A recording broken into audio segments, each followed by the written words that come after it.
मतलब इससे मैं लिखने की कोशिश करता हूँ। मेरे जो जैसे हम जनरली लिखते हैं हमें इस यहाँ से हमें सपोर्ट लेना पड़ता है। ठीक है, तो ये जो मेरी उंगली है ना, तो इसमें यहाँ तक ही सेंस है, इसमें सेंस नहीं है। सेंस नहीं है इसमें, नहीं। दो उंगलियों में ये सेंस नहीं है इसमें। हाँ। अच्छा, आप स्पोर्ट्स में भी बड़ा एक्टिव रहे। हाँ, मैं बास्केटबॉल, व्हीलचेयर बास्केटबॉल में। Seriously? या सूरज हर घर के अंदर है, बस उसको निकलने की देरी है। क्या बात है। रुको मत, चलते रहो, परेशानी आएंगी। और मुझे तो ये लगता है कि अगर प्रॉब्लम है तो उसका सॉल्यूशन भी है, अगर उसका सॉल्यूशन नहीं तो वो प्रॉब्लम ही नहीं है।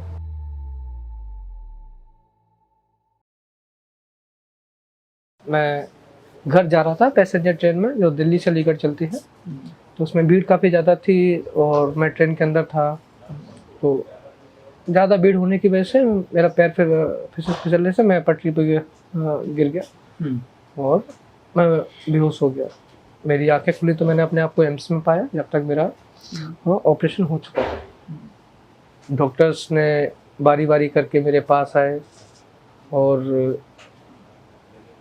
एक एक करके मेरे पहले हाथ के बारे में मुझे बताया कि मेरे हाथ में 2 उंगलियां नहीं रही हैं और परेशान नहीं होना है, ऐसा नहीं होता कि जिसकी उंगलियां नहीं होती तो वो क्या काम नहीं करते हैं। इस तरीके से मोटिवेशन और समझाना कि कोई बात नहीं, 2 उंगलियों से फ़र्क नहीं पड़ता है, हमारे इतना बड़ा शरीर है, 2 उंगली नहीं तो क्या है।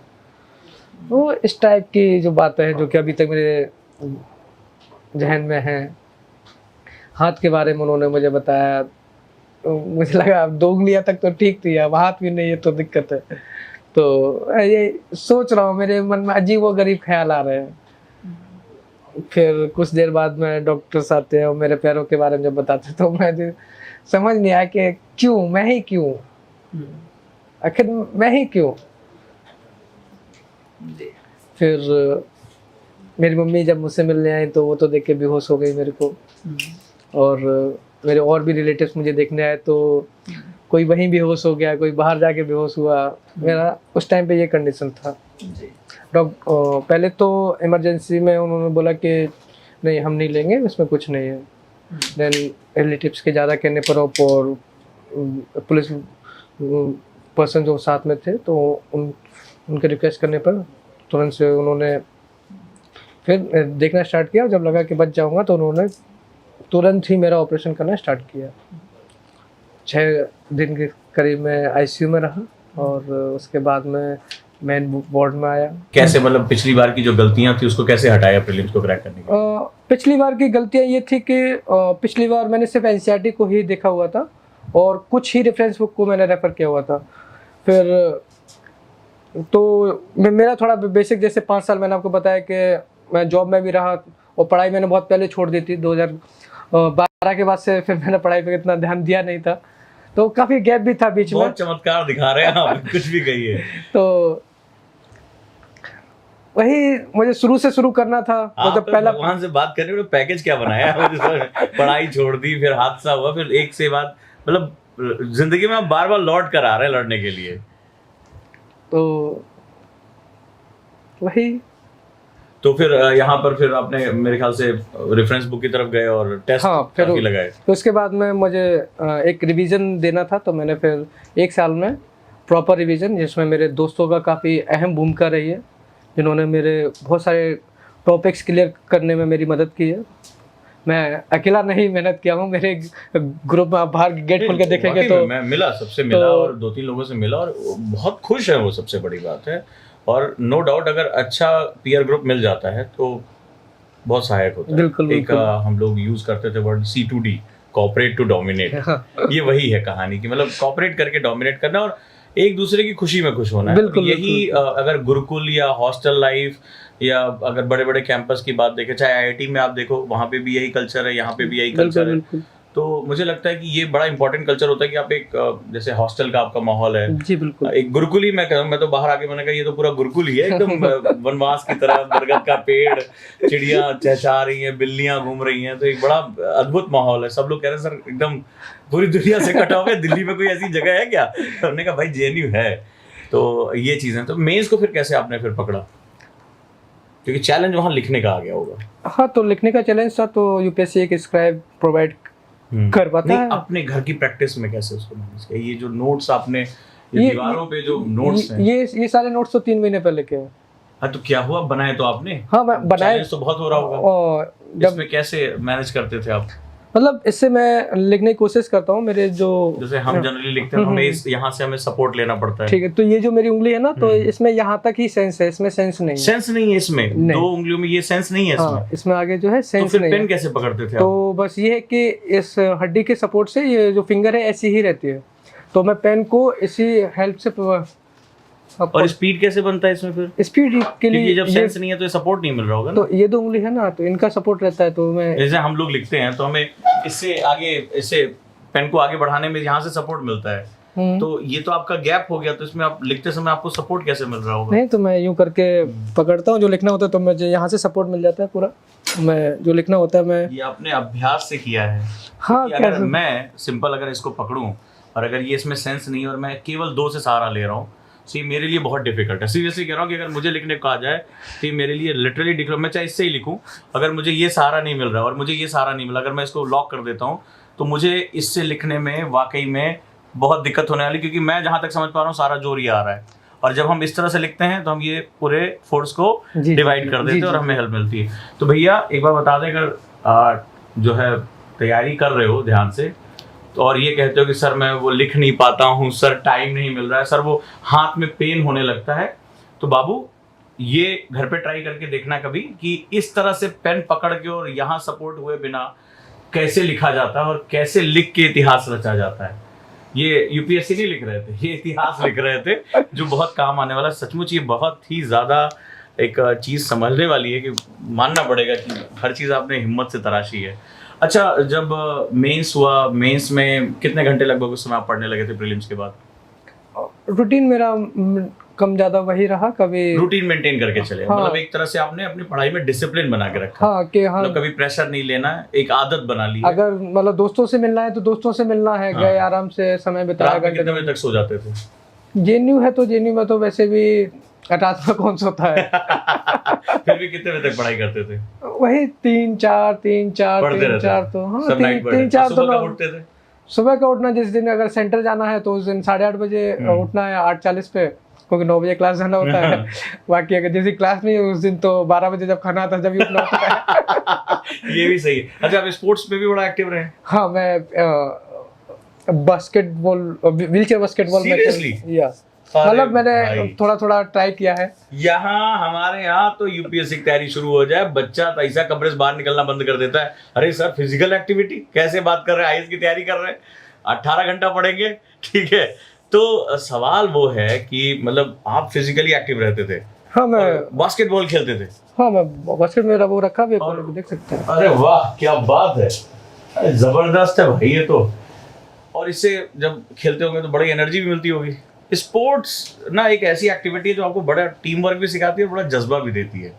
मेरा मतलब एक ग्रुप है, व्हाट्सएप ग्रुप, जिसमें 5-7 हम मेंबर हैं। तो हम लोग जनरली जब भी मन करता है, कभी स्टेडियम में, कभी ताप्ती के पीछे कोर्ट बना हुआ है वहाँ पर, तो हम लोग जब भी मन करता है तो सब लोग इकट्ठा हुए, सबने चाय जूस वो पीना था वो पिया, फिर वहाँ गए, खेलने के बाद में फिर आके खाए पिए। मतलब एक उससे काफ़ी ज़्यादा मोटिवेशन क्रिएट होता है। सबको ये लगता है कि सब साथ में है, मतलब हम अकेले नहीं है, हमें सबको साथ लेके चलना है और सबके लिए ही करना है, क्योंकि हम भी एक उन सभी का ही एक हिस्सा है। अच्छा, अब एक ऐसा क्वेश्चन पूछ रहे हैं, अगर उसमें कुछ संवेदनशीलता लगे तो मैं माफ़ी चाहूँगा। हम जब इंटरव्यू के लिए जाते हैं तो अच्छे से ड्रेसअप करके जाते हैं जी। आपको ड्रेसअप करने में परेशानी तो नहीं होती है? नहीं, खुद से कर लेते हैं या किसी की सहायता लेते हैं? नहीं, मैं सारा खुद से करता हूँ। एक्चुअली क्या है, पहन के गए थे इस बार इंटरव्यू? मैंने शर्ट पहना हुआ था और ब्लैक पैंट है, हाफ पैंट, मैंने वो पहना हुआ था, और blue tie with white spot. अच्छा, ये हाफ पैंट में टाई आपने जब पहनी थी, आपको फोटो दिखा देता हूँ। तो ये बताइए, तो फिर लोगों ने बड़े अजीब नज़रों से भी देखा होगा जब यूपीएससी आप गए होंगे? नहीं, तो लोग क्यों देखेंगे, मैंने बाहर से कैब बुक किया था, उसमें बैठ के गया था। अरे तो वहाँ तो उतरे होंगे। वहाँ भी लोग अपनी अपनी टेंशन में थे, तो मुझे नहीं लगता लोगों ने मैं ध्यान दिया। हाँ। इतना ध्यान नहीं दिया, बाकी मुझे अपना पता था कि मुझे क्या बोलना है, कैसे बोलना है, वो बस। बढ़िया मस्त अरे स्माइल इतनी प्यारी आपकी, कॉन्फिडेंट इतना प्यारा है कि क्या बताएं। तो मुझे लग रहा है यूपीएससी वालों को तो बिठा लेना चाहिए था आराम से। कैसा रहा इंटरव्यू? इंटरव्यू काफ़ी अच्छा रहा। हाँ देखिए भाई, अरे वाह क्या बात है, चश्मा वश्मा लगा के तो एकदम आप झकास, बहुत हैंडसम लग रहे हैं भाई, ये तो एकदम क्या बात है। वैसे भी आप बड़े हैंडसम हैं, और मुझे लग रहा है कि अधिकारी के रूप में पहले से छवि बना रखी थी कि हाँ भाई अब अधिकारी इसी रूप में दिखाई पड़ेगा। तो इंटरव्यू कैसा रहा आपका? इंटरव्यू मेरा बहुत अच्छा रहा। पैनल मेंबर काफ़ी अच्छे थे। उन्होंने बहुत बहुत आसान सवाल पूछे कि आपका जिला मैनपुरी है, आप उसके बारे में बता दीजिए। मैंने मैनपुरी के बारे में बताया। फिर बोले कि आप ने रशियन भाषा से अपना बैचलर्स किया हुआ है, मतलब क्या रीज़न रहा, तो मैंने उसका रीज़न बताया। फिर रशिया यूक्रेन वॉर के पूछ रहे कि मतलब ये क्यों हो रहा है और मतलब क्या ज़रूरत है इसकी, हमारा क्या व्यू है, आपका पर्सनल क्या व्यू है, एंड देन क्या पॉसिबिलिटीज़ है, हम इसको कितना आगे ले जा सकते हैं, कब ख़त्म होगा। देन फिर यूपी से रिलेटेड क्वेश्चन थे, मुलायम सिंह यादव जी से रिलेटेड क्वेश्चन थे। हाँ भाई वही इलाका है। सॉरी। फिर जेएनयू पर आ गए कि जेएनयू कैसे आना हुआ, फिर जेएनयू की कंट्रोवर्सी, मतलब क्यों रहता है कंट्रोवर्सी में, वहाँ का माहौल क्या है।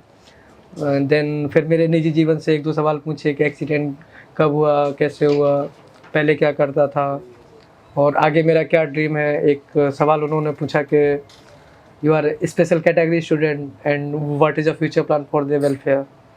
देन ये तो मैं भी पूछने वाला आई से sorry sir, I am not a special category student, I am as normal as we are. अरे वाह। Then chairperson smile and says I like it. I'm impressed. Seriously impressed होने वाली बात है। Then he says I am very sorry if I hurt you. No sir, don't say sorry. Then I answer my question, जो भी मैंने answer दिया। Then chairperson ने final सवाल पूछ के मैं बाहर निकला इंटरव्यू देके, सबको थैंक यू बोलकर। वो मोमेंट मेरे लिए काफ़ी अच्छा रहा। मैंने उस 2 मिनट में वो ज़िंदगी जी के लोग 2000 साल में नहीं जी सकते। अरे क्या बात है, वंडरफुल। ये जज्बा होता है और मानना पड़ेगा कि मतलब बात तो आपने बहुत सही कही। और देख लो भैया, कहते हैं ना कि हम आत्मविश्वास ढूंढते हैं, वो तो खैर चेहरे पे चमक ही रहा है, लेकिन स्वाभिमान के बिना ना आत्मविश्वास आता नहीं है। तो इंसान जब स्वाभिमान कमा लेता है तो आत्मविश्वास अपने आप आ जाता है। जी। और ये मंत्र अगर सीख गए ना, जिंदगी में कभी झुकोगे नहीं, कभी रुकोगे नहीं और कभी टूटोगे नहीं। ये बात बिल्कुल सही है। तो आगे कहानी कही जाए तो इस समय घर का माहौल कैसा है अभी जब से रिजल्ट आया? घर का माहौल, पिताजी बड़ा खुश लग रहे थे, आपने शायद बात किया हुआ है। बात की तो घर का माहौल सब बहुत खुश है। मेरी मम्मी की खुशी का ठिकाना नहीं है। सही बात है। और पापा तो पूछो ही मत। सब बहुत खुश है, मेरे भाई बहन, मेरा परिवार, मेरे गांव वाले लोग, शहर वाले लोग, ऑल ओवर द इंडिया में मेरी ही बातें हो रही हैं। और मुझे इस बात की बहुत खुशी है कि सब मन में आता होगा सब बहुत खुश है मेरे लिए। अपनी मेहनत, अपनी लगन और सबसे बड़ी बात अपने इरादे से देश को, अपने परिवार को बहुत बड़ी खुशी देती है। जी लग रहा है। हाँ बिल्कुल। और आपको क्या लगता है कि जो हमारे बच्चे बहुत संघर्ष करते हैं, गांव से आते हैं, बच्चियां हैं, तमाम तरह की उनको दिक्कतें हैं जी, और वो कहते रहते हैं कि मेरे परिवार में ये दिक्कत वो दिक्कत, वो अपने परिवार को इस एग्जाम के माध्यम से क्या लौटा सकते हैं? यूपीएससी आपको एक ऐसा मौका देता है कि आप अपने आप को, अपने माता पिता को, अपने गांव, अपने देश, अपने समाज को वो वापस दे सकते हैं जो कि वो कल्पना भी नहीं कर सकते। वाकई में अद्भुत है। और मैंने आप पिताजी से बात की है, हमारी टीम ने बात की है, वो जो आवाज़ में जो तरन्नुम थे, जो जोश था, वो सुनते बन रहा था फ़ोन पे ही। बहुत आह्लादित थे, बहुत खुश थे। अच्छा चलिए, हम एक आपको पास, आप बहुत आज थक गए होंगे, खाने वाने का भी समय हो रहा है। हमारे बहुत से व्यूअर्स देखते रहते हैं, गांव देहात से देखते हैं और देश के कोने कोने से। क्या मैसेज देना चाहेंगे वो व्यक्ति जो वाकई में इरादे की मूर्ति है? क्या मैसेज देना चाहेंगे उन सभी को? सूरज हर घर के अंदर है, बस उसको निकलने की देरी है। क्या बात है। और कैसे लड़े वो? रुको मत, चलते रहो, परेशानी आएंगी। और मुझे तो ये लगता है कि अगर प्रॉब्लम है तो उसका सॉल्यूशन भी है, अगर उसका सॉल्यूशन नहीं तो वो प्रॉब्लम ही नहीं है। तो जस्ट बात find out the solution and continuously move on, धीमे धीमे चलते रहो। जिंदगी चलने का नाम। हाँ, दौड़ नहीं सकते तो धीमे चलो, चल नहीं सकते तो उड़ने लगो, क्या ही है। लेकिन जो मैसेज आपने दिया, मैं बस एक ही चीज कहूंगा, और मैंने भी सीखा, सीरियसली कह रहा हूँ, वो आपने कहा कि क्या हुआ पैर नहीं है चल नहीं सकता, हौसलों के पंख है उड़ तो सकता हूँ। मतलब मान गया, ये लाइन जो है वो बहुत ही बेहतरीन रहेगी। और पूरे ओजांग फैमिली की तरफ से मैं बस ये दुआ करूंगा कि आने वाले समय में आपकी मुस्कुराहट बरकरार रहे और हजारों लाखों के लिए आप प्रेरणा बने, बेहतरीन ऑफिसर बने। लवासना में आपकी ट्रेनिंग बहुत शानदार हो, हम तो हर साल वहाँ जाके देखते रहते हैं। और आने वाले समय में आप बहुत कुछ कर सकें, बहुत कुछ कर सकें, परिवर्तन लेकर आ सकें। और हजारों सूरज अब आपको देख कर चमके, लाखों सूरज देखकर आपको चमके, इसी दुआ के साथ बहुत बहुत धन्यवाद। और मैं चाहूंगा कि इस कमरे को जरा एक बार जो है पिक्चराइज किया जाए कि जिंदगी ना बड़ी जो फसलें होती हैं उम्मीदों की, वो बड़ी साधारण सी जमीनों पे निकलती हैं। तो सीरियसली बहुत मजा आया आपसे बात करके, बहुत हिम्मत आपकी जबरदस्त है।